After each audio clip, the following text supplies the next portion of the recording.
Salamin ng buhay, pakinggan mo ang mensahe ng bidyong ito. Sa tuwing ako ay nananalamin, nasisilayan ng aking paningin kung sino at ano ako. Hindi may kukubli ng salamin ang nasa harapan ko. Sino sa inyo ang mahilig magdala ng maliit na salamin? Salamin ay patingin-tingin. Di ba, no? Sinusulyapan at sinisipat-sipat ang bawat anggulo ng mukha. Natutuwa ka ba sa nakikita ng iyong mga mata? Ano nga ba ang salamin ng ating pagkatao? Para sa akin ay ang mga mata ng isang tao, sapagkat sa mga mata nakikita ang tunay na emosyon ng taong kaharap natin.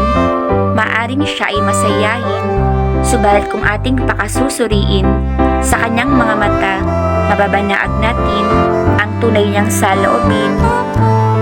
Ang tulang ito ay paalala, anuman ang nakikita ng ating mga mata, maaring taliwas ito sa tunay niyang nadarama.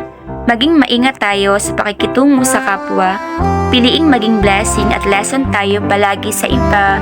Sumasang-ayon ka ba? Hindi na kailangan sa'yo ay sabihin, sa tuwing magtatama ang ating balik sa matawag as the chemicals that take us higher. Sa mata makikita ang lahat. The nights Moral lesson, we are like a textbook. Do you agree? Each page contains a sense of mystery and a unique story.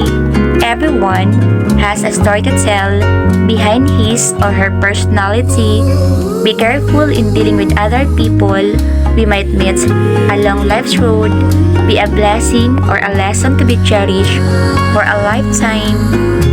1 John 4 verse 19. We love because He first loved us.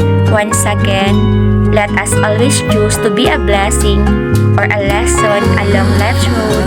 It's a simple reminder from yours truly. Keep safe, everyone. God bless us all.